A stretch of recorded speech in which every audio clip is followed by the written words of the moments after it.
Umekuwa karibu na wachezaji na nimeona hamasa zimeanza. Morali ya wachezaji ikoje kuelekea kwenye michezo muhimu sana?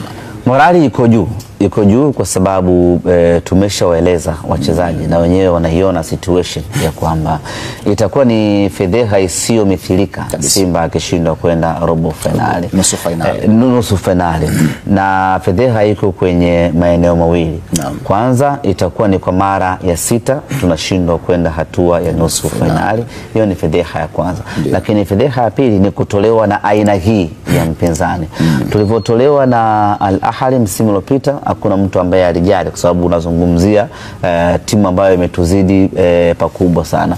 Tulitolewa na Wydad Casablanca, hakuna ambaye aliumia pakubwa kwa sababu tumetolewa na timu iliyoko bora. Sasa kutolewa na timu aina Al Masry ni fedheha kubwa sana. Kwa hiyo tumewaeleza wachezaji ya kwamba na kila sababu ya kuivusha Simba kwenda hatua ya nusu finali, na kwa hilo likawaongezea morali zaidi na mapambano zaidi kuhakikisha kwamba wanaivusha Simba kwenda hatua inayofuata. Simba hivi sasa imekuwa ikiogopwa na timu za Kiarabu kusema kweli.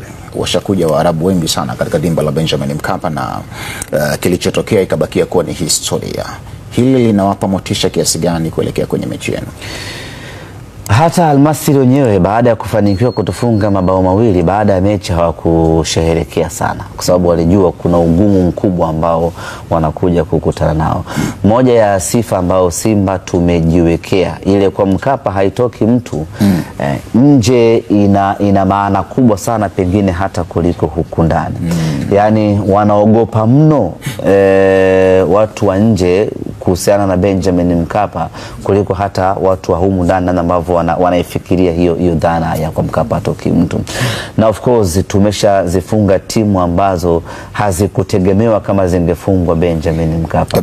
Al Ahly imekufa Benjamin Mkapa, RS Berkane imekufa Benjamin Mkapa, Wydad imekufa Benjamin Mkapa. Hawa ni mabingwa wa Afrika kwenye makombe tofauti wamefariki pale Benjamin Mkapa. Sasa unajiuliza mtu kama Al Masry ambaye hana historia ya kutisha sana Afrika akikanyaga kwenye ardhi yetu tunamfanya kitu gani? Kwa hii inatupa sisi confidence ya kwamba huyu anakuja kwenye chaka la wahuni na yeye mwenyewe inamnyongonyesha kwamba nakoenda kule sijui nitafanywa kitu gani, lakini nitafanywa kitu kibaya.